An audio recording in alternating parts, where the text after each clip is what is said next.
And it's my great pleasure to welcome you here today for our panel on how the White House policies inform the 2026 Congressional Midterm elections.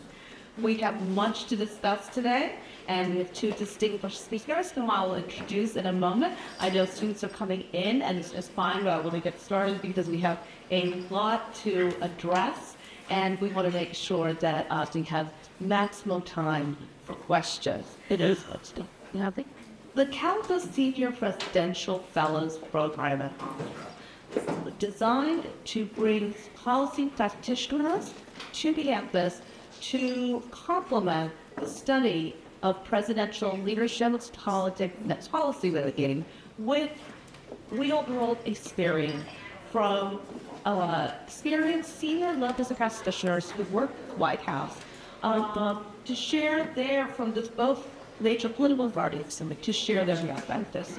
And this program's been in place since 2009. We have our second iteration of Kalikow Senior Presidential Fellows, and we are truly delighted that they are here today. Mr. Ari Fleischer and Mr. Phil Schiliro. I'll say more in a moment. Yep. We are most grateful to Hofstra alum Peter Kalikow, who founded the Kalikow Center and the Kalikow School, and who developed the idea for the Kalikow Senior Presidential Fellows Program. We are very glad to have President Poser, Provost Reardon, and Celestine Badasco joining us, and for their continuing strong support of building this the Kalikow program. We also have 4 classes in attendance today. We have Dr. Andrew Labresco's Introduction to Scripture Engagement course. Very energized group. We have Professor Leslie Feldman's American Politics course. We have Professor Stephanie Nanis's Writing Studies course. And we have my Introduction to Policy and Public Service course. Okay, there we go. So it was glad to have everyone here. We also have many students who are not in classes at Science Company, and we have many faculty, staff, and community guests, and we're delighted to have all of you here with us today. Thank you for taking the time to join us. Let me, without further ado, introduce our speakers, and then we'll get into the discussion. Our Kalikow Senior Presidential Fellows, Mr. Ari Fleischer, Mr. Phil Schiliro. I'll just allow me to clarify in alphabetically. Mr. Fleischer served as White House Press Secretary for President George W. Bush from 2001 to 2003, when he was responsible for delivering the daily White House briefing. He previously worked on the Bush-Cheney presidential campaigns, and in almost 4 years of working for President Bush, he was spokesperson during the 2000 presidential recount, the September 11th terrorist attacks on the United States, 2 wars, Afghanistan and Iraq, and the anthrax attack. He published a book about his experiences as White House press secretary entitled Taking Heat, the Treaties Which Numbers the New York Times bestseller list. Before Mr. Fleischer joined the Bush campaign, he was the national spokesperson and the communications director for Elizabeth Dole's presidential campaign. Before entering presidential politics, he worked on Capitol Hill as a press secretary for 3 members of Congress, including his first career working for Congressman Norman Letlow at the time, Hofstra was in the district, and also worked as press secretary in the Senate. Mr. Fleischer is currently president of his own strategy side, Art of Communications, which offers advice to clients in cricket and sports worlds on how to handle the media. He's also a contributor to Fox News. Mr. Ari, it's wonderful to have you back. Thank you.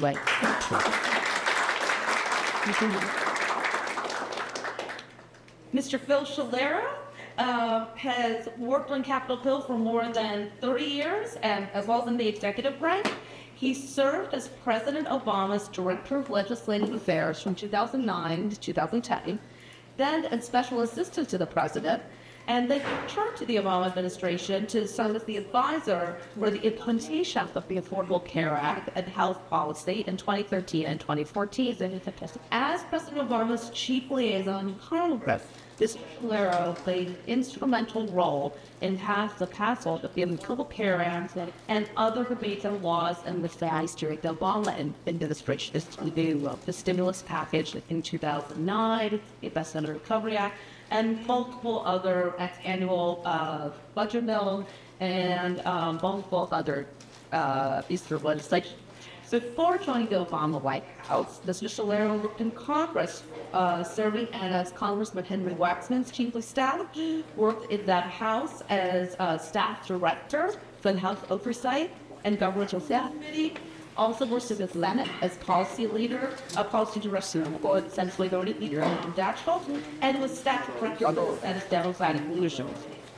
During his time in Congress, Schiliro was closely involved in a number of issues to states and Hofstra and environmental legislation, including the 1990 Clean Air Act, as well as a number of high-profile investigations.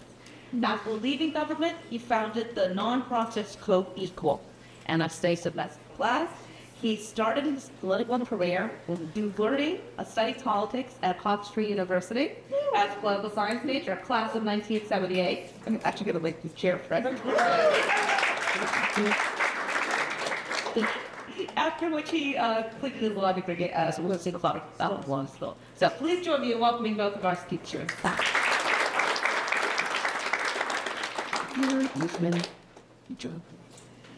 So what I'll do is, because we know there are many topics in politics, leadership, and policymaking, I'm going to lead the discussion with our two fellows for about the first half hour here, and then we will open up discussion to questions. We are going with 4 classes here. We are going to prioritize student questions, so please indulge me if, when we ask people to come up, we will try to incorporate as many student questions as possible, and almost complement as we can with questions from non-students as well, though, because we're all lifelong learners. With that, let me begin with a current events issue. I don't think that the Department of Homeland Security has reopened since I gave the instructions. So I will, if I'm wrong, then someone can update me. But may I ask each of you to begin by addressing the current partial government shutdown and what you think is the most effective path forward to a full reopening of the government. Is that how you... Well, it's nonsensical. It's insane at a time when we have war not to have fully staffed TSA. In the last 3 weeks, there have been 12 votes on the Senate floor to provide the funding, and they've all been defeated, but all of them. So TSA remains in a very bad position, and there's no sense to it. I think the resolution, because Congress is supposed to have a 2-week break, they thought there was a deal earlier this week, but I think it will probably be a short patch to fund TSA, so it's not like this. The next 2 weeks, as people are trying to travel over the holidays, upcoming holidays, then spring break, and maybe provide funding for a screening period. That was just to confirm that following, you think there'll be a short time? A short-term patch. And then you'll be back at this in road? Yep. Otherwise, there are 2 options. Congress could either cancel the upcoming break and stay in session next week, which I think is a full probability, or not fund TSA for the next 2 weeks, when in spring break, and a lot of travel, a lot of stresses on the system, and potential of attacks that I have victims now. Thank you, Brian. First, I just want to tip my hat to Peter Kalikow and express my gratitude for everything he's done for Hofstra, leading this program. He's a very kind, wonderful man. So, Peter, thank you. President Moser, Provost Weird, thank you for all your leadership with Hofstra as well. This is always an event I look forward to. And I look forward to it primarily just because the students here are so sensible, ask good questions, and are eager to learn. And it's just wonderful to be here with to hear your questions. Answer what you're asking. I don't have room for optimism here. I think, sadly, what it's going to take to break this is going to be, I hate to say it, I think it's going to happen. The inevitable shutdowns of airports across the country. It's one thing for TSA workers to work without payment, which is brutal, which is unfair, which is horrible to do to families. That's not just TSA. It's the Secret Service is not being paid. It's civilians at the Coast Guard who are not being paid. It's investigators at ICE who are not being paid. ICE is able to carry out its whole mission because they got funding through the bill passed last summer. So what I can't wrap my arms around is this whole issue is about opposition to ICE. So in order to deny ICE additional funding, Democrats have objected to funding TSA. The patchwork that Phil's referring to is a series of bills that Democrats have tried to offer to fund TSA. So literally every one of them comes with stripping ICE of money and power. Because that is the core issue here. And so instead of funding the Department of Homeland Security, which includes TSA and ICE, and it's always funded as a bundle, it's never broken apart as one bigger component. It's always been funded as a bundle. The Democrats won't fund the bundle. And then when they try to fund slice, it's got the poison pill of denying ICE its funds. So I think if I were TSA agents in subject to this, they're calling it sick at higher and higher rates. You can just common sense that it's not fair. People don't show up for work. They're not saying. So if airports start to actually shut down, if America starts to shut down, I think that would be the event that forces action. Now broadly, there's a longer term solution here. What Congress can't get its act together and agree to fund things, which happens regularly. It's happened regardless of the party was in charge. All entitlement spending continues, Social Security, Medicare continues, Medicaid continues, despite the inability of politicians to agree on a budget. There's a separate category called domestic spending, which includes Department of Homeland Security, includes agriculture, transportation, Department of the Treasury, all these other more routine entities of the government. They should automatically fund each other. Government should never be allowed to shut down because the politicians can't reach it grain. It should just go on autopilot, whatever last year's level was. So innocent people are not penalized because Congress can't reach an agreement. Just that the follow-up because had two very different projections of how this moves forward. Is couple of pretty going to make a difference? But is there a way to, this is something that comes up in many plots, it's just how can the rate of influence of politics, whether it's a civic engagement, American politics, public politics, what is the path to public influence and to get government working? I think 15 years ago, folks, and it would have made a difference here, pressure under Congress. I think now both parties are so dug in, whether the Democrats cannot support anything that continues to play. So the same rate fund tell that have funding as parties because it's too dicey to go back home and explain why I'm galvanized and voted to the assistance president speech without performance. No. Republicans, same dynamic. Republicans were not going to yield the hostage. We're not going to let the Democrats do that to ICE. And both parties are reinforced by their bases. And there's just so little left that I don't see Republicans in moving it. I like debate. If the airports shut down, it's America. I think things would be very good. Thank you. Well, I think right now, in this recent set of polls, Donald Trump had some about 20 to 25 points in the war. So that's where his aides would help the president. I think we have to go back to what the underlying issue is in this fight. Just 2 months ago, 2 American citizens were murdered by ICE in Minneapolis, where they could Alex pregnant. And then they were called domestic terrorists. And in Minneapolis, ICE wasn't following the law. They weren't getting judicial warrants.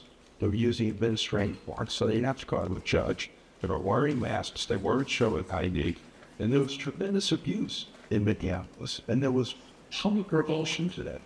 So the difference I have with what others, Democrats aren't saying defund ICE. ICE has money. What they're saying is, as we go forward, ICE agents should have to get judicial warrants. That's what every police force in the country has to do. They have to get judicial warrants. They just don't barge in somebody's house. Second thing is don't wear masks. Right? Here in Nassau County a couple of years ago, and it's still in effect, prohibition was passed on people wearing masks during COVID. So you couldn't wear masks because you wanted to protect yourself from COVID, but ICE agents are allowed to wear masks and not have IDs. So when they were stopping people in Minneapolis, they didn't know who these people were. They didn't know if they were really police or if it was just a gang. So those are the radical demands. Democrats have rights. It's judicial warrants. Don't wear masks. Show IDs. I think given where we are right now, there's probably going to be a push to at least, if Republicans won't agree to those common sense steps, at least fund the pieces, ICE and Coast Guard and some from now until 3 weeks and see if it could be worked out. One of the complicating things is the Senate Majority Leader John Thune already had a proposal earlier this week. And the person who blocked it was Donald Trump. He said, no, not now. I think you can get a better deal. So that's not the first time that's happened with him when people in powers are trying to work something out. And that's why I think we're just getting some more time.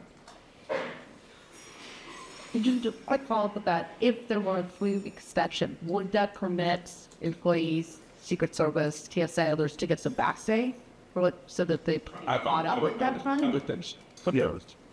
Still seems... Everybody agrees not to penalize the employees. Like, that's the crazy part of this. Everybody agrees on that. Don't penalize the employees, and the people being penalized are the employees and the public. If somebody has to wait 6 or 9 hours for a flight, it's just hard to understand. Let's pick up with a point that was raised about immigration, because both of you worked for presidents who endorsed comprehensive immigration reform. We had an event earlier this semester where a speaker said that those were the scariest words to hear of Washington. And so we see a real divide in, I think, American politics today over what is the path forward into immigration. So my question is two-part. Is comprehensive immigration reform possible? And if so, or if not, how can policymaking achieve some ability for a structured process? Right. My President George W. Bush worked earnestly to get a comprehensive immigration reform to my act passed, which was included with citizenship, some type of definition about how long could you have been in the country in order to qualify for that pathway to citizenship, a series of border protections, and he wasn't able to build a consensus for it. This at a time when you were really talking about the trickle of people coming over the border illegally, compared to what it has been in the last 4 years. When President Bush was pushing for, he had about 1 million people crossing the border illegally. And in the 4 years of Biden, that increased. Their estimates between 10 to 15 million people have now entered America beyond the numbers that were concerning us back in the Bush years. So I think that has made it impossible for comprehensive immigration reform to be passed. Because until somebody can come up with a solution, what do you do about this massive number of people who came here illegally? You just say, it's fun. Came here illegally, you got away with it, and from this point forward, you don't have all the rights of an American, or you can halfway to citizenship. That's not going to have numbers of broken the system. And so, my point of view, the only way forward is, I'm now opposed to a pathway to citizenship. I believe that if you came here illegally, there should be no pathway to citizenship. The first act of coming to America needs to be a legal act. Come to America legally. Immigrants make us a better country. They make us a richer, more diverse, interesting country, a more successful country. But the first act of coming here, make us that way, needs to be come here legally, come here the proper way, the way everybody has done it. Babies. I'm a first-generation American. I know how important immigration is to America. You know, I'm grateful for this country that my mother had. Legal. But I no longer support half-bit citizenship. What I would like to see is a pathway where people don't have to hide in the shadows. Yes. People can be your status. You'll never be allowed to be an American citizen. But there can be a line drawn at which you are no longer subject to deportation. That would be a great congressional debate. The problem with that is, where does anybody draw that? That you say if you got here 20 years ago, you're without fine. People who got here 19 years, 364 days ago, will say that is completely unfair to that. If you say 15 years, same dynamic. 10 years, same dynamic. Yesterday, and where does somebody draw the line? And this is where there's just no mood at Congress with the instant that they want. It's just compromise and get to eat. So all lines somewhere, you know you're going to take the heat from somebody. Where does one draw that line? Wherever you draw that line, let's say you drew it at 10 years. Been here illegally for 10 years, but we're going to allow you to not be subject to deportation. Does that mean everybody who's here less than time is subject to deportation? And well, that's a big one. Right? I think part of the problem is you, among many Democrats, that if you came here illegally, you should not be subject to deportation unless you committed a second criminal penalty once you're here. So that if you got here, it doesn't matter how you got here, you should be allowed to stay here. And I don't think that's sustainable with faith to all the people who waited all night to come here. And I say that as somebody who's very pro. You had anticipated my question, which was whether some sort of, so I think in between undocumented status and citizenship would be possible. It sounds like you're suggesting a proposal, but you're building the political will for it, or the focus. And that's what I think that's the old-fashioned compromise in terms of the principle of citizenship versus non-citizenship. And I think most people can really just want to be able to say that citizenship is less important to them. They just want to know that they can stay American, not to run high. But it's that creating wills of the public of Congress, I just don't see the move to compromise and set a deadline for when that is. Take it. Just This is one of those issues that gets my blood boiling because the gap between reality and rhetoric is so wide. The reality of comprehensive immigration reform is there was a Rubio plan in 2013 that was considered in the Senate, comprehensive immigration reform, and it got 67 votes in the Senate. Got a simple majority. So we know it can be done, but Heckish Republicans want to bring it up that year. And so it died because the bill passed the Senate comprehensive with a supermajority, but no voting. Then a few years back, one of the most conservative senators, Senator Langford, worked with a bipartisan group to come up with comprehensive immigration reform. They did it. It's not impossible. It's doable. They came up with the plan. And Donald Trump said to the Republicans, do not vote in that. Like, that's bad because he wanted the issue, right? He was not shy about it. He made clear he wanted the issue. So that never came up for vote. In 2009, when I was working with President Obama in May, so almost 17 years ago, and brought equal number of Republicans and Democrats to the White House to sit and say, why don't we finally work on a comprehensive plan?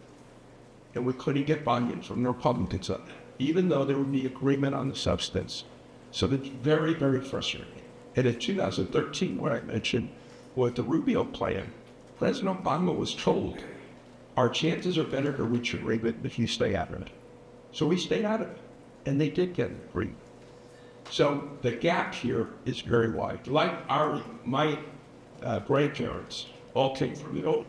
And at the time they came, in the early 1900s, the U.S. government had a spasm of anti-immigration feeling.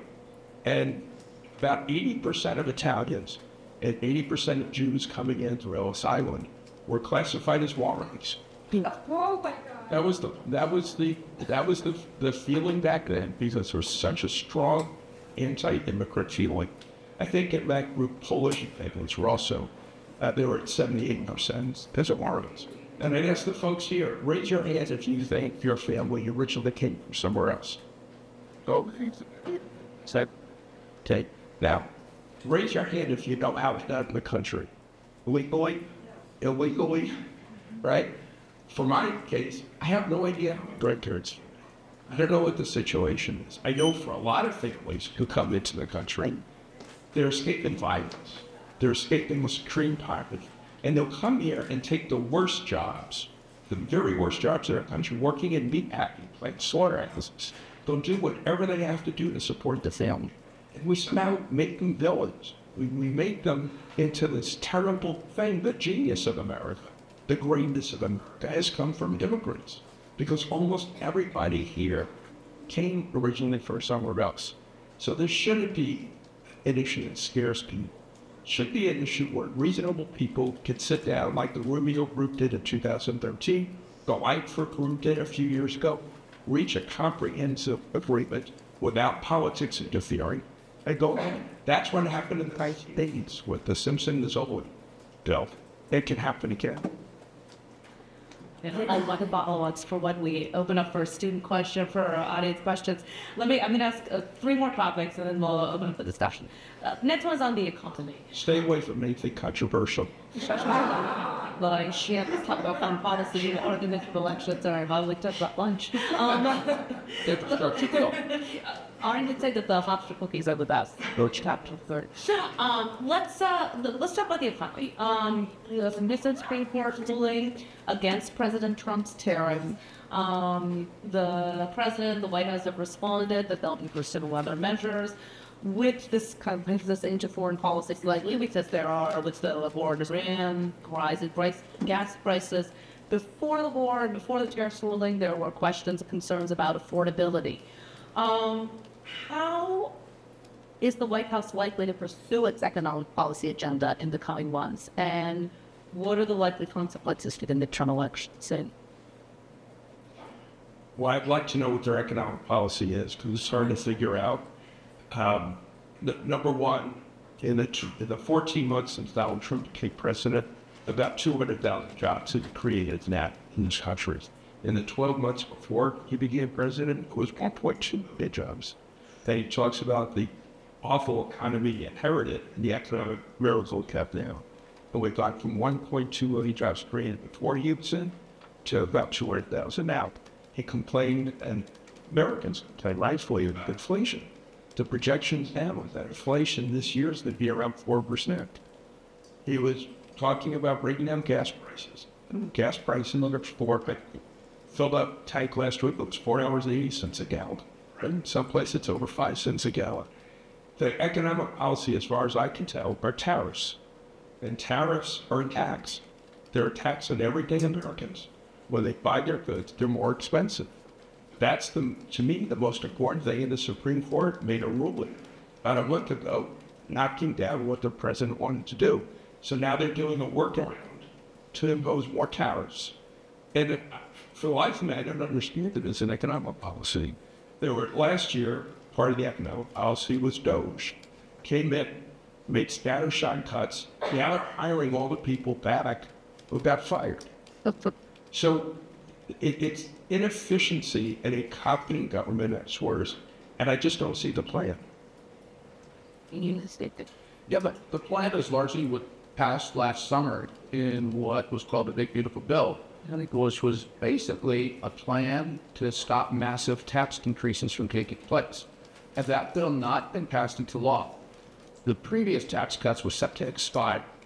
And so if you were a lower middle income person, you were in the 10% bracket, your bracket was scheduled to go up to 12%, 20% jump in your taxes. If you were in the 12% bracket, your taxes would increase to the 15% bracket. 15% bracket would have gone up to 18%. It would have been a massive middle income, lower income tax hike that was blocked. And those former rates are now coming lower rates, 10%, 12%, 15%. It doubled the standard deduction, which also benefits lower middle income taxpayers. And for the first time, it created no tax on tips. And a large percentage of the income that seniors make is no longer taxed. This is what was done at passed into law in the summer of 2025. I think what the president will say to you is he is confident he believes that that plan, which is now kicking in form of a lot higher tax refunds for people, especially that big now with taxes, is going to be what propels the economy forward. That's a centerpiece. So He passed it in his first year. I think now with the 3-vote margin in the House, and there's a 2-vote margin in the House, I don't look at anything significant new being passed. I think that they carried burden last year, and we'll see if what President Trump proposed does give the economy which to eye. I think the obvious other big issue that's going to happen with the Iran war, gas prices are up $1. I point out they're still $1 lower than they were at the peak of the Biden administration. And I'd also point out inflation was 9% in the Biden years, and now it's down. I'm not sure where the 4% figure came from, but it's down to about 3%. It was 2.6% in the last month inflation, and Biden's increased by 3.5%. So we actually have earnings increasing faster than inflation, which is the bottom line.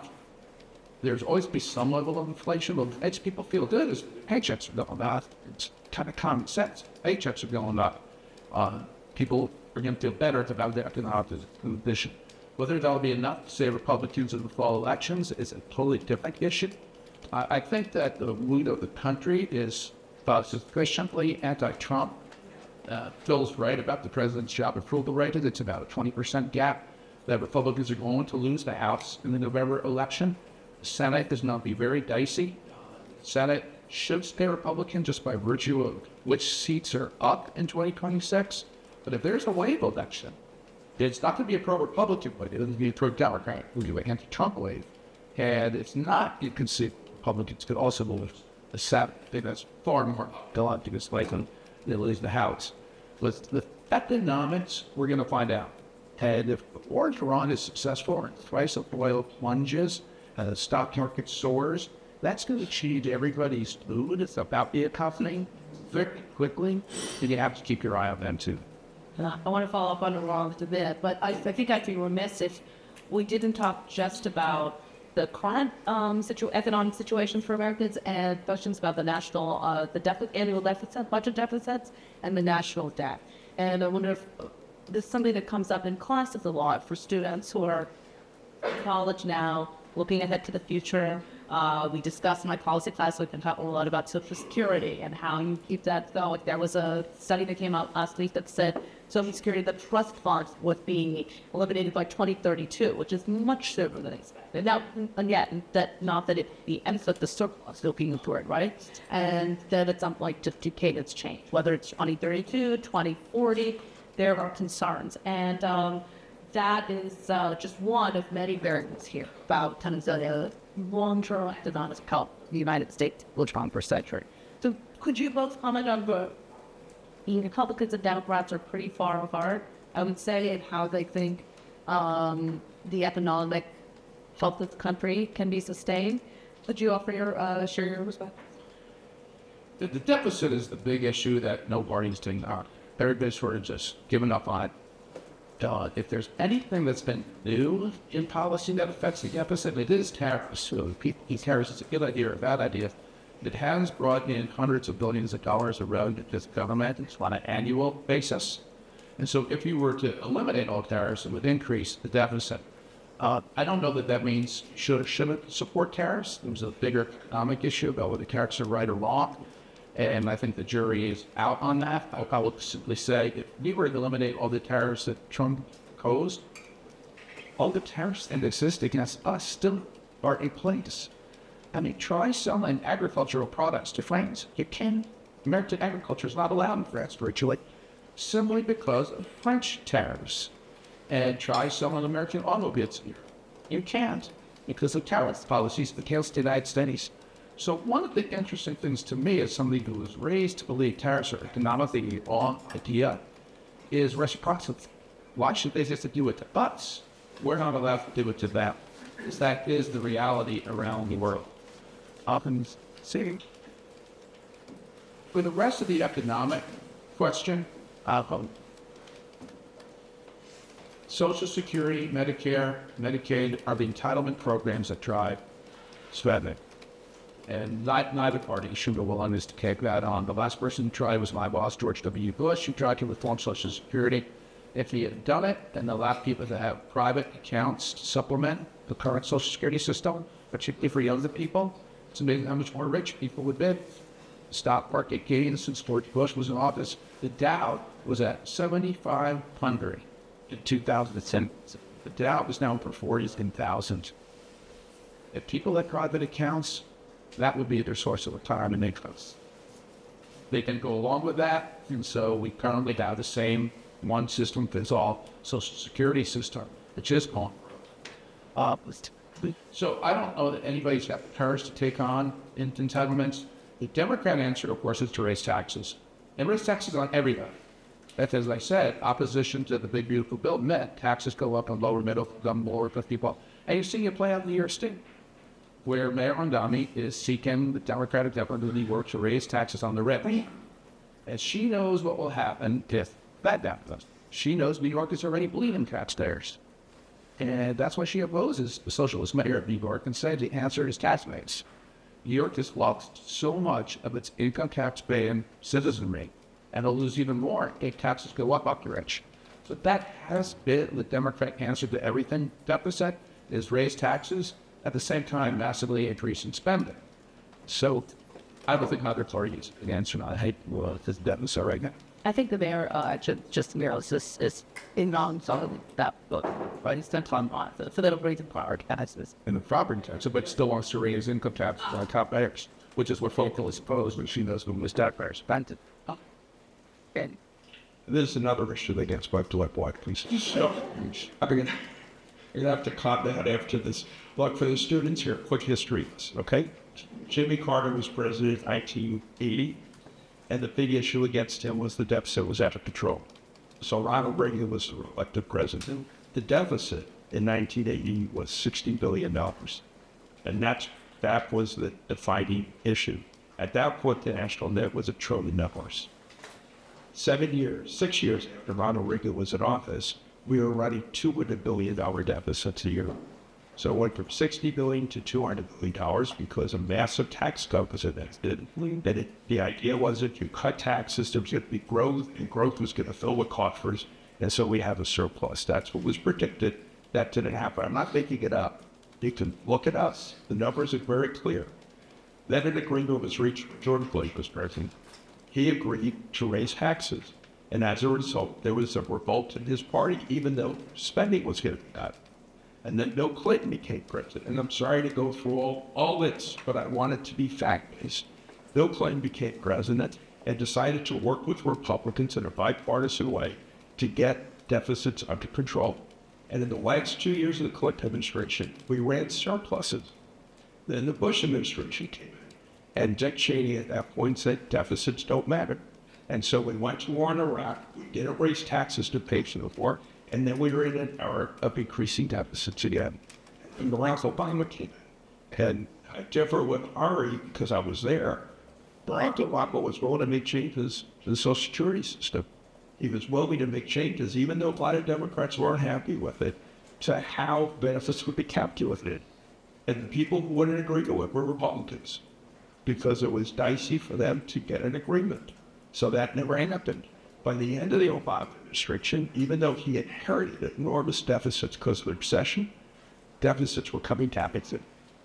Then Donald Trump came in, and in 2017, a bill was enacted, a big tax bill, to give everybody tax cuts. 82% of those tax cuts went to the richest Americans and corporations. So when Ari was talking before about keeping this tax increase from happening last year, that was because to sell the bill in 2017, Republicans said these will expire, these tax cuts, in 2025, so that it didn't bust the budget. That's what they extended last year, is the ones that Donald Trump did in 2017 that were supposed to expire. That's a short history of deficits over the last 40, 50 years, and the result today is we have $39 trillion of deficits, which is not sustainable.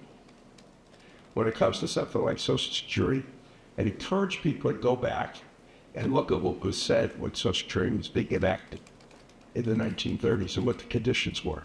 And more than half of senior citizens lived in abject poverty. Social Security has been one of the most effective anti-poverty programs ever enacted. Right now, 7% of seniors live in poverty. We've gone from 50, 16% down to 7%. This is one of the easiest issues to resolve. If you tweak just a couple of things, both sides have to give a little bit, but if you tweak a couple of things, Social Security could be solvent for the next 30 years. Two reasonable people sitting in a room could do it in a day. And everybody knows what the solution is. The question becomes, is there going to be the political will to do it? I think once we get down to 2032, on the given year, because the year jumps around wide, right, depending on economic conditions. I think as we get closer, because the solution is so obvious that it doesn't have to be politically painful, we'll be able to reach it to that extent for those 30 years. But it is an incredible success. I think over the last 120 years, maybe the singular success of public policy in solving the problem. Thanks, Chief. I don't want to make anyone's blood boil. I do have to ask a foreign policy question before we open up for student questions. And students, please start getting ready to think of your questions. In about 5 minutes, we'll begin that part of the session. I'll ask one broad question on foreign policy for those of you in the press. There have been, in the last few months, some very controversial national policy decisions with the capture of former Venezuelan President Maduro, the ongoing war, the war that just started a couple of weeks ago, end of February, with Iran. Would you both comment on the merits or lack thereof of the White House's recent foreign policy actions, ongoing ones, as well as the process? Because it seems to me that there is a debate that's fairly active right now, it's certainly found in classes, not just about what the United States is doing, but what the balance of power should be between the White House and Congress in making foreign policy decisions. So some of that. Sure, let's go. And so this won't make my blood boil, but it's a complicated subject. I'll take a step back and look at process. It used to be at White Houses, certainly when Ari was there, when I was there, and the ones before, there was a deputies process, and they hashed out policy issues, policy differences, and that went on all the time, so that when it got to the president, the policy had been debated and really been scrutinized. There was also intelligence breaches that lasted a long time, so presidents had options. And I'm not an expert, but from what I could tell, when Donald Trump was in business, he ran his businesses. They were small, like a family business. And so there weren't a lot of people. There wasn't a lot of analysis. He trusts a lot his instinct and his gut. Well, now that's different when you have a federal government. But they're trying to run the federal government like a small family business. I mentioned this earlier today. At one point, Marco Rubio is the Secretary of State, which I think everybody was challenged. It's a pretty big deal to be the Secretary of State. Was also, and still is, the President's National Security Advisor. That's a different set of responsibilities with staff. That is in the White House. Secretary of State is 4 blocks away. He was also in charge of USAID. And he was the archivist for the National Archives. 4 jobs, okay? Each job, enormous set of responsibilities. Nobody can do that. Nobody can perform those jobs well. And we see it in some of the decisions that get made because they seem like they're more from instinct and gut than careful analysis. Some people would say, well, careful analysis is overrated because people do, and people, engage and they don't do anything. There's a place for careful analysis.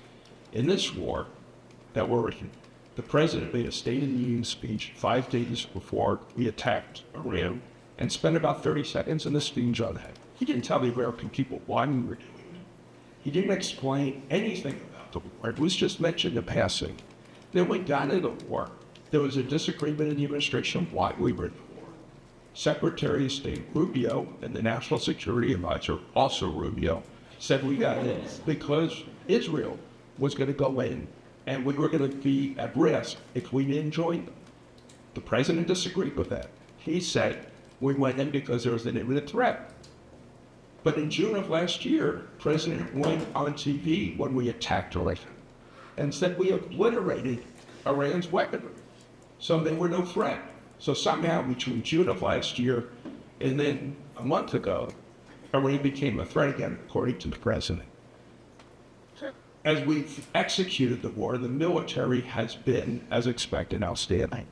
The tactics, the soldiers, everything, the precision has been incredible. The strategy is opaque. We still don't know what defines a win, because the president's been saying we already won. But then we're increasing the troops to go into Iran. If everything works out, I call it the rosy scenario, the way I've heard, that would be great, and I want to join that cool thing. If everything works out and the economy booms and we have a stable Middle East, gas prices come down, we don't lose a lot of soldiers, great, count me in. That's a lot of ifs. We don't know that that's going to happen. When I look back at the Iraq War, 5,000 Americans died. And I'm sure their families still wonder, what do we die for what? 500,000 Iraqis died. And now, the war cost $1 trillion. I'd feel a lot better if Donald Trump talked to the American people and said, I think this is going to last another month. I think there's a risk blank amount of soldiers might be killed to restore peace to the Middle East because, and everybody agrees with this, Iran has been a terrible actor. Brutal to its people, brutal to people around him. The United States, around the world. And he said, I think it's going to cost this. And this is the plan so that we can maintain peace in the Middle East while we're taking over Venezuela and running it into government. And while we're spending our force to Greenland, because we think we should have Greenland too. Like, I feel better if I just heard what the foreign policy plan is. But I just haven't heard that. Thank you. All right, Chris. Well, this is probably going to be the biggest area of disagreement between Phil and Dave. Let's start with Venezuela. The difference between President Trump's approach and that of his predecessors said there's nothing we can do. Drugs are going to pour into America. Americans have a demand for drugs. That's part of the problem. But there's nothing on the supply side that we as a government can do beyond routine DEA operations to try to stop drugs from being brought onto our shores. Trump, along the China shop, says we can destroy their boats.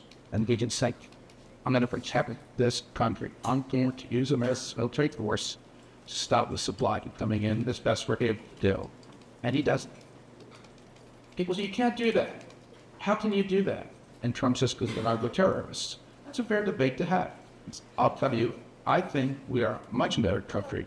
The people around the world who take advantage of us and say, we have strength. I know America will never use it. So I can smuggle illegal drugs, kill Americans into Americans. I'd much rather have a Donald Trump say, no, you can't. I will stop you. And that's what he's done. And that's what he's done also vis-a-vis the leadership of Venezuela with President Maduro. And he's created a new dynamic in the world, which actually is a bigger picture, something that's going to tremendously help us with our biggest adversary, which is China. Because Venezuela, well, now is going to be directed toward the United States, toward Western Europe. Instead of China, it's going to deprive China of a lot of the resources they need to become militarily the most powerful nation on earth. Is the direction China is trying to go. So it's actually actions that tremendously protect the United States of America. And you can say he's different from those predecessors, and he is different from predecessors. That's because he's not afraid to reject power to protect our nuclear. And I would rather have that than a smooth talking speech, explaining things that make you feel better. He takes actions that make America actually better. Iran. I'm glad to hear, Phil, that you're open to the possibility that things will go well in him, because I do think that is going to be the case. Iran, as every one of Donald Trump's predecessors has said, and Kamala Harris said during the campaign, Iran has blood on its hands. Iran has been attacking the United States of America since its final birth in 1979 during the Iranian Revolution. First action of the Iranian Revolution was to take our embassy hostage for American diplomats, a violation of international law. You don't do that. Their first action as a government was to shout death to America, and this is under Jimmy Carter, take our diplomats hostage and hold them for 444 days. Then Iran, in support of Hezbollah, blew up the Marine barracks that we have in Beirut, and the single biggest killing of Marines since Iwo Jima. Iran is the one who's funded the attacks on Hobart Towers and in Nairobi. Again, American embassies destroyed. Iran is the one who supported the attack on the USS Cole, which blew a hole in the ship, trying to sink the ship. And then during the Iraq War, Iran is the country that, because of the IEDs they sent over to Iraq, led to the death and the injuries of thousands of Americans. Iran is harassing with violence. So the question is, what are you going to do about it? Are you going to do the same nothing that's been done that allowed Iran to lie to the world about their capabilities, lie to the world about whether they were or were not developing nuclear weapons, lie to the world about whether they have missiles that could fly for more than 2,000 kilometers, when indeed they can now be saw fly 4,000 kilometers toward the Yedo step. Iran that never keeps its word on any of its international obligations or treaties, and then just catching all their attacks on the United States and America. Iran, as Kevin doesn't point out, is a threat to the United States, which comes to exception. That I honestly do believe, as a result of what has been a spectacularly successful military operation, that you're about to see more spectacular military success in something that's complicated, but for our military, it's actually not that hard to hold the Strait of Hormuz.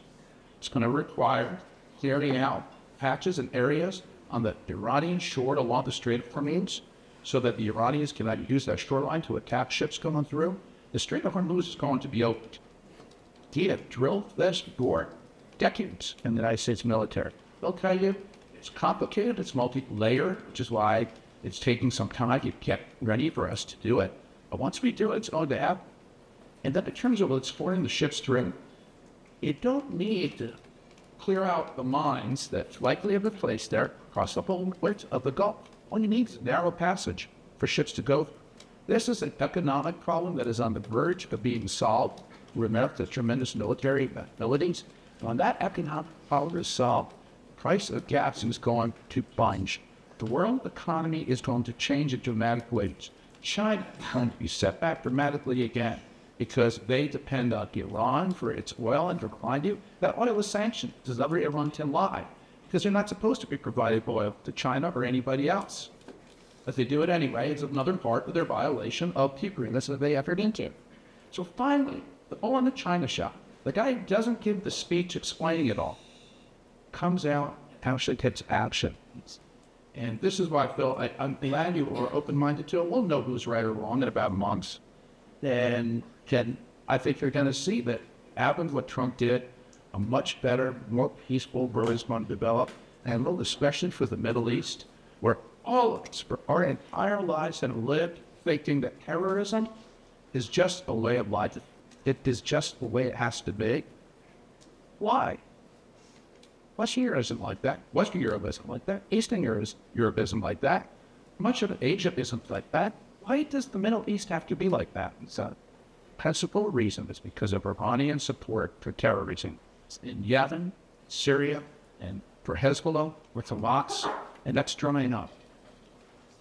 Hezbollah largely diminished.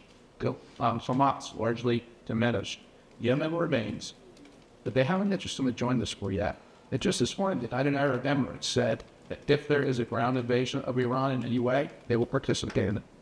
You come close to a remarkable coalition shaping up now of the Sunni Muslim world, aligned with the United States and Israel against Iran, because Iran's neighbors know we're narrow, direct Iranians. Tell me what's close there, and we're solving that. My God, there's a vision for optimism, and I hope everybody has it. It's going.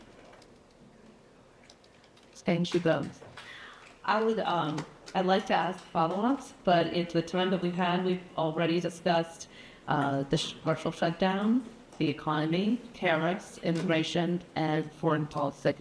And we didn't get to discuss at all voting rights or party priorities, the 2028 elections, and ongoing investigations of Congress. So we have a lot to cover. I'm going to defer to students now. So if we can begin, let's go to the microphones, please. You do need to speak into the microphone so that everyone can hear your question. Is everyone going to get up? Can you please go to the microphone? Right? And Jacob, why don't you go ahead since you're there? And then just state your name and your major, perhaps, and ask your question. And we have 2 microphones if anyone wants to go outside this spoken. Hi, my name is Jake Morales. I'm a political science and control as a major, and I'm the programming chair for Kalikow. As part of the America First wing of the Republican Party, even though I'm usually an independent, I don't trust either establishment wing of either party to engage in proper foreign policy. And this is for Mr. Schiliro here. What happened with the Syrian civil war, the Obama administration, and the CIA endorsement of terrorist factions? What about the continuous bombings, like the wedding that was bombed during this administration, the other humanitarian issues that surround that? And how can we trust either party to have proper foreign policy that's in our nation's interest? So I think America First is a misnomer in a sense, because we have to look short-term, long-term. What's the best interest here? When I was listening to Ari, he's more of an expert, I think, on military affairs than I am. I didn't work on foreign policy because I was head of legislative affairs, and so I have some ability to get that on. But I mentioned this earlier. I'd encourage everybody to read an interview that was done with General McChrystal 2 days ago in the New York Times, who led our efforts in Iraq, and the ability he expresses about what's going to go on with the Obama administration. Syria is obviously a very difficult issue. I think President Obama, recollection is correct, went to Congress to see if Congress would authorize action. And I don't think there was support for us sending troops into Syria. With Iran, we reached a nuclear agreement. Now people could say, well, they wouldn't honor the agreements. But from all we know, they weren't honoring the nuclear agreement. And then Donald Trump complimented it and tore it up.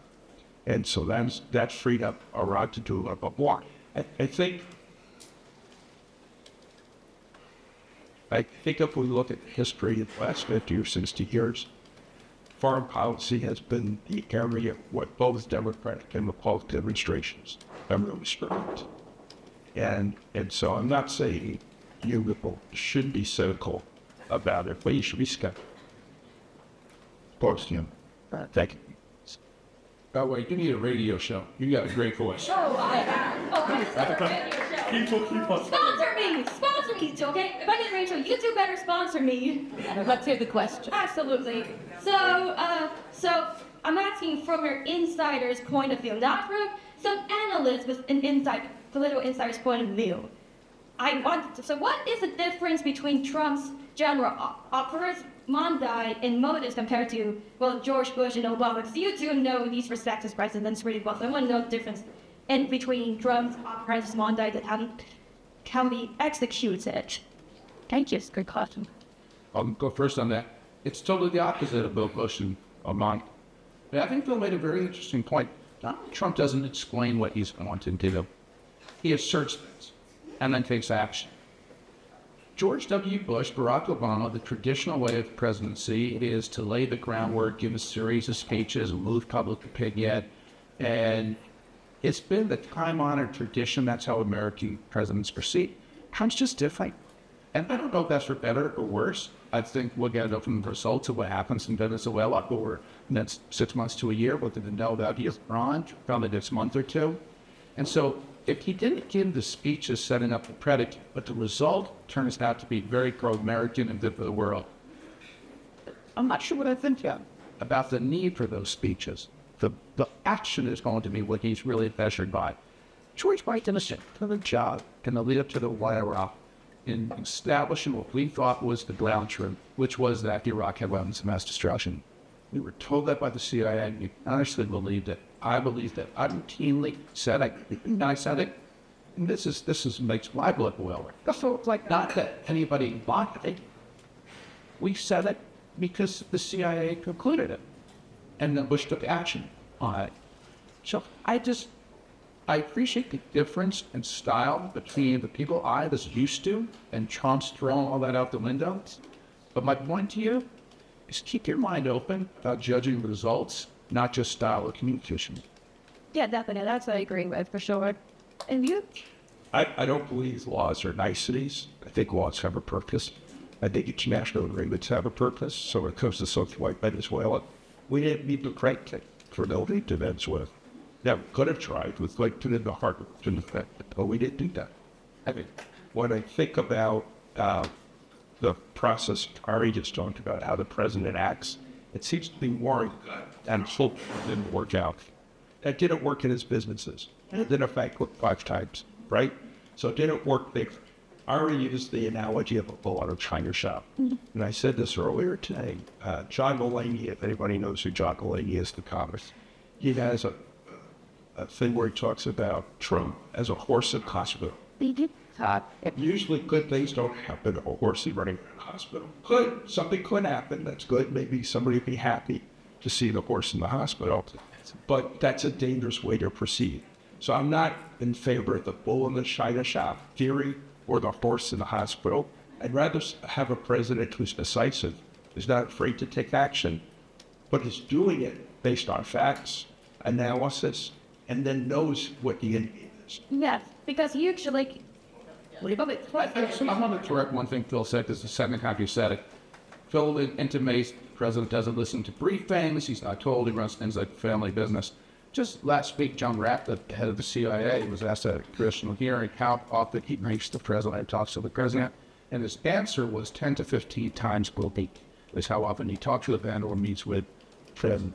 So I just think there's no truth to what Phil's saying about Trump operates by gut.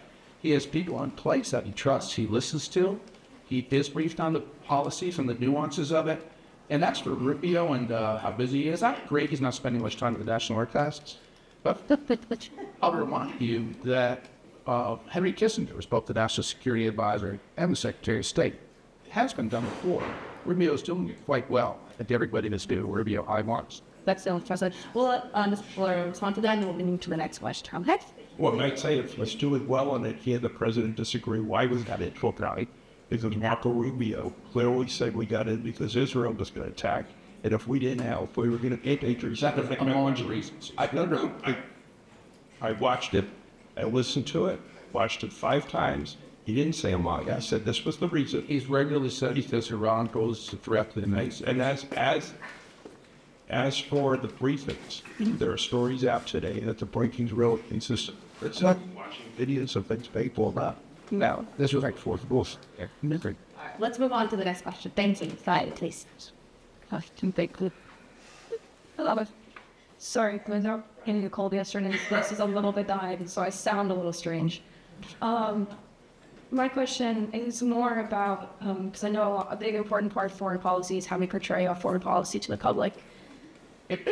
So sorry, especially in forms of media. Something that's been catching my attention and a lot of people's attention lately is the way that the White House is publishing media in relation to things such as the ICE issues or such as the war in Iran. And I know a lot of them aren't completely, a lot of people say that they aren't really respectful to the current situations, current climates. There are a lot of videos relating to deportation and ICE that have been done less than tastefully, and then a lot of things related to the war that have been done less than tastefully. And my question, like, for example, on Iran, there's been like videos circulating lately, and maybe I just crumbled it right for me, but it's like the war being portrayed with like Call of Duty things. Like there was a missile landing and there was like a plus 100 point symbol, and I used like an intro scene for a missile launch from Call of Duty. And I was just like, is there a better way, or is that an appropriate way of portraying things that are happening like politically and climatically, in relation to like, what about all the people that are being affected by it? What about all the people that are being affected by the war? I myself being in the Army Reserve with family members and friends and my comrades, myself with people that are fighting right now. Like I just don't think that that's respectful to that, but I'm just curious about the way, like, is that the best way to go about it? Thank you. I think that's a very good question you're asking, and I think the answer is, in this new world of ours, where people are in niches in terms of their viewing habits, and all happens, communications is sort of in the eye of the employer these days. How? They'll find that things are targeted, slice of people that they really enjoy it and appreciate it. There's valuably, while it gets completely distasteful. I remember President Obama, interestingly, was the first one. Social media really broke out on the scene during the Obama years, and it started, fell into the Bush years. We didn't really use it very much. It was still coming new. YouTube came out, and President Obama was the first administration was able to put up what would have been considered propaganda if we tried to put it out. We put it out YouTube, and became very effective in reaching people. And a lot of those old rules started to break down that communicate with whatever slices are out there, and you can communicate different accents to these various slices. That's the reality of the communications world we're in right now. If you're trying to communicate to 100% of the American people, virtually everything somebody puts out, somebody's going to find room to say it's either distasteful, or if it's not distasteful to appeal to 100%, it's going to be so blind, no one's going to pay attention. And that's why I say it's now the reality of how people communicate. And as for ICE and as for that issue, what I would suggest to you is that there are things that are on there that show what one side might see as too aggressive, inappropriate, showing arrests. I can understand that point of view, but I would also suggest that the other side communicates what's wrong with ICE.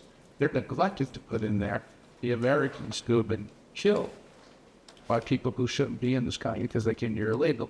So there's also like they're not shown on their points of view. That's why they're given slices of that Washington Luther Dennington. I'm really glad you asked that question, and thank you for your service you're doing. I want to read you something I mentioned before. General Crisco Tank War. I'm not an expert on the war. I'm not an expert on theology. I did legislative affairs. Cardinal Supich, Blackstreet, at Cardinal in Chicago, wrote an article. I just wanted to read you a quick excerpt of it because it addresses what you said. When people treat war as entertainment, they surrender their humanity. When they stop seeing others as human beings, yet reduces them to pieces in a geopolitical game, they lose the moral compass required to keep actually. It's genuine scope. It's almost as if 13-year-olds were coming up with the videos. Now, it's not just that, right? The president reposted a racist video about President Obama. It was clearly racist. There was no question about it. During the ICE raids, they weren't using music with the same techniques they're doing. And they said the other day they love it when people object to it because it raises its ability. It degrades the office of the presidency. That's the important one. So, someone who I was not on the same political side of that I disagree with, Director Mueller of the FBI, when he died, and the president said, good, it's not the way he died. And the president's never done that before. Sure. When Rob Reiner died, the same night he died was his kids were breathing. The president posted something, trenching them in the White House, where they have pictures of former presidents. They've put a pen for President Biden and for President Biden and President Obama. They have just terrible descriptions of them. There's no dignity in that. And that's the problem right now because we are a world country. We're a country with values. We look to the president.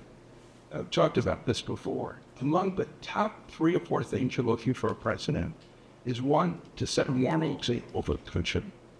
The second, to revere the Constitution, to understand the Constitution, to carry out the Constitution. Those are such an important thing for this president and for the years to come. And so when a president doesn't do that, just even if they claim they were bullying, that damages the country. So I wish they would stop those videos. They think as a country, we're not worth that. Right. Thank you.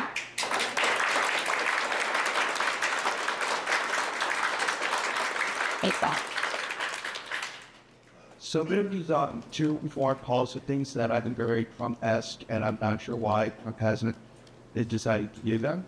How is this better? Yes. Yeah. Okay. So I have 2 questions about foreign policies that seem very Trump-esque to me that I don't understand why he's not doing. First, with Iran, I don't understand why he's not boarding Iranian oil tankers, and with Greenland, why doesn't he just say, if people in Greenland vote to become part of America, I'll give every Greenlander $2 million. Because that would be enough to get at least half the population willing to have a referendum. That seems like the easiest route to get Greenland. It only cost us like $16 billion, which is a steal. We're turning our country into a game show. Yeah. Go on, we did it $2 million. Look, again, I talked about this one as well. No one knows what the predicate is for Greenland, right? We don't know. Why he has such a key interest in it, but why we think we have the right to take Greenland. Yeah. Okay, so that's number one. Then your other question, the tankers. I just say, I'm not qualified to answer this question, but read General McChrystal's interview. That's a much better use of your time than listening to me. All right, thank you. I'll just say, Greenland is one of these issues, and I do this regularly, and I do on Twitter, and I disagree with President Trump on. So everything that Donald Trump ended up getting on Greenland, we could have gotten the old-fashioned way, pretty functional. But there was no need to threaten, there was no need to demand, there was no need to say, we need, rather than we're going to take Greenland. This was an easy example of somewhere where diplomacy could actually have got everything we did right from the start. His strategic desire to have more American access to Greenland is right on the money. It is wise and in our interest to have a Western military presence on Greenland to thwart Russia, to thwart China. No objection to that, but it's just the manner he did. When King Henry VIII ran England, he wanted to take over Scotland. And so he did two things. He sent his sister to marry the then King of Scotland, and then he sent his military to attack Scotland. They called it the rough wooing of Scotland. My objection on Greenland, it was all rough and no wood. And I think we could have got everything we ended up with if we just wooed them the usual way through diplomacy. As for the tankers, the reason I don't think he's doing that is because being impacted on the price of oil. Yeah, he would do that. He wants that oil circulating in the world marketplace. And that's why I think why he's done that. All right, thank you. We have 3 more questions here. Thank you. So people go Espen, and then here, and that would probably get us through. If they're quick, we'll probably get to address all of them. Go ahead. Okay. Is this a good distance? Yeah. So my question is relating back to actually that exact reference to a king and with the reference to a phone that China shotgun for and all of these things about President Trump taking actions without public approval or without telling the public what's going to happen, all of these kinds of things. Is that not behavior of a king, the exact thing that we fought to have our president not be? Is that an ethical thing for them to be doing in this country that is so very based off the idea of not having a king, not having one person of all of that power? Very simple question. We do the 17th annual year of the Declaration of Independence. And I think it's perfectly in keeping with the 2024 election that duly and fairly elected Donald Trump as president, matter and change accordance with everything in our Constitution. And the idea that presidents have to go to Congress to seek prior approval before using military force has been an idea that, frankly, has been rejected for decades by politicians in both parties.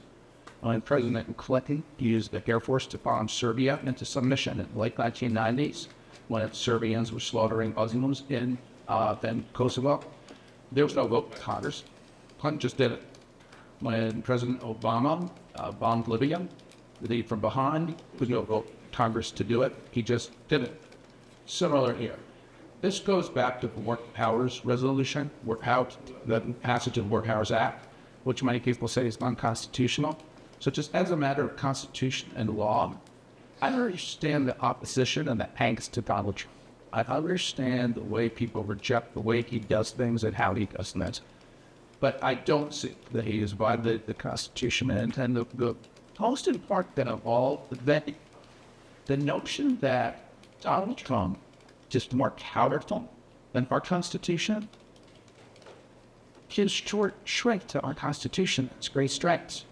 And the separation of powers, the fact that President Trump has obeyed every court ruling that has come out against him, that President Trump hasn't just said to Congress, I can do it, I don't care what you do, doesn't do that. he sticks within the law. He has a choice. Courts can step in, and they do, as in accordance with their system, he obeys court rulings.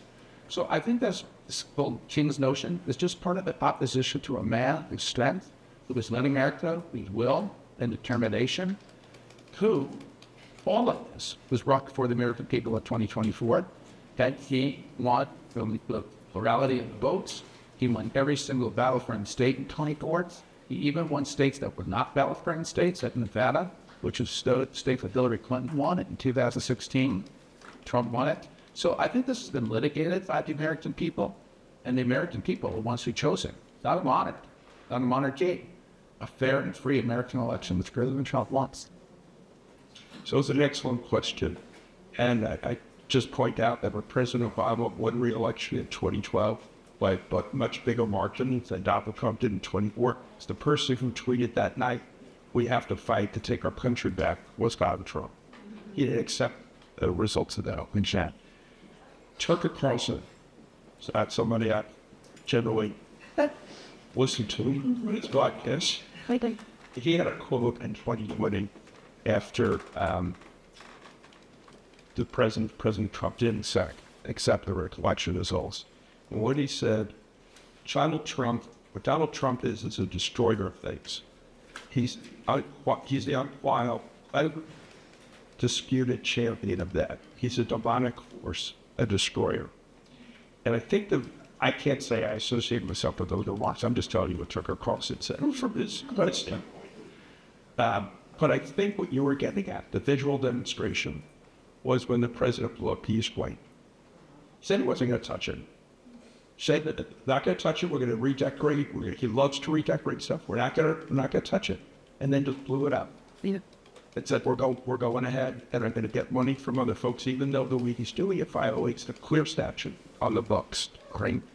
When we look at what the president did with law firms last year, he did with university, he's trying to do with sports in area after area after area. The president is not working.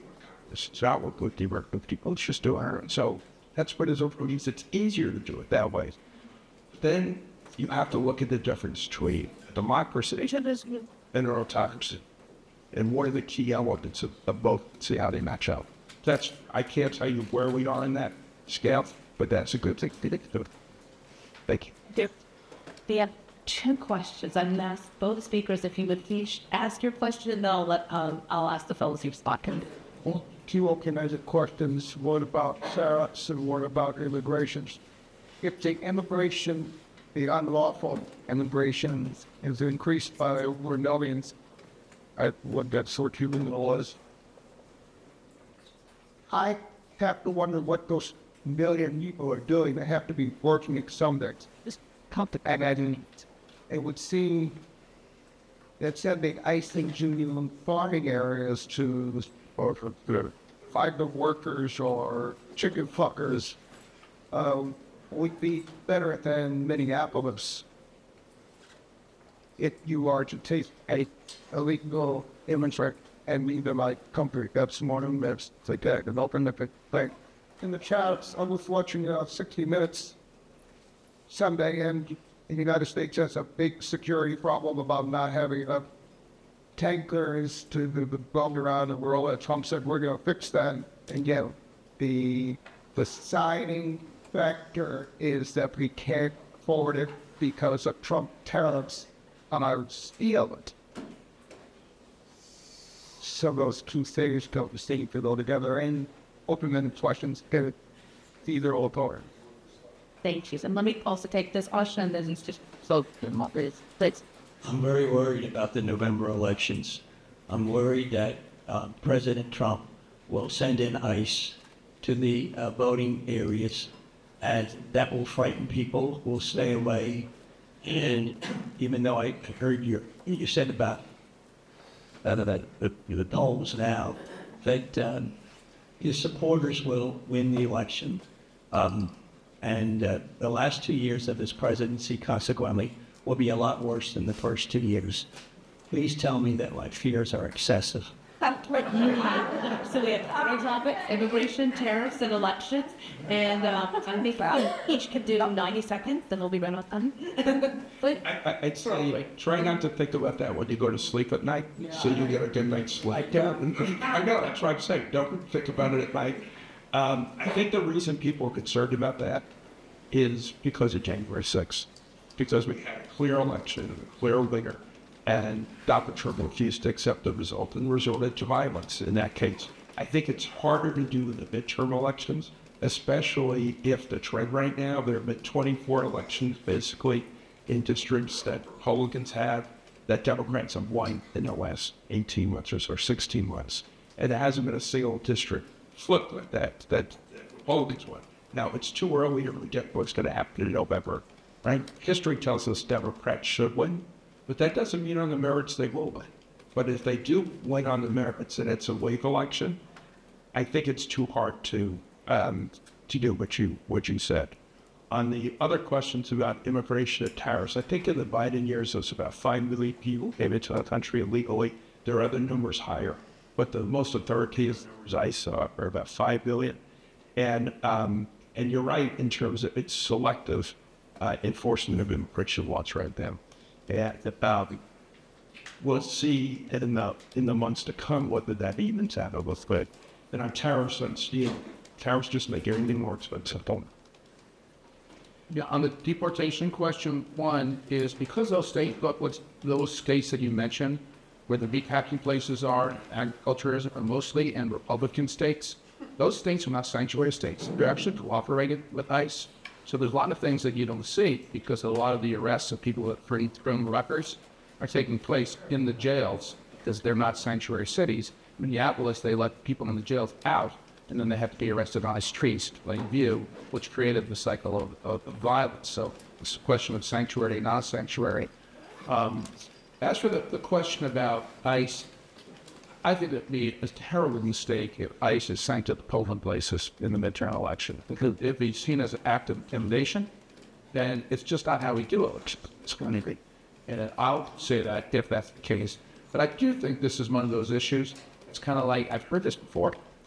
Tell me Donald Trump is not going to have a third term. That he's not going to be in office on January 21st, 2029. 2029. It's an actual real fear that I've heard from many Democrats. And I put this in that same category. I think it's just this view that things that have never happened before, Trump will do. And I just don't see it. So I'd like to let you sleep well on that one. Well, on that note, please join me as thanking our speakers.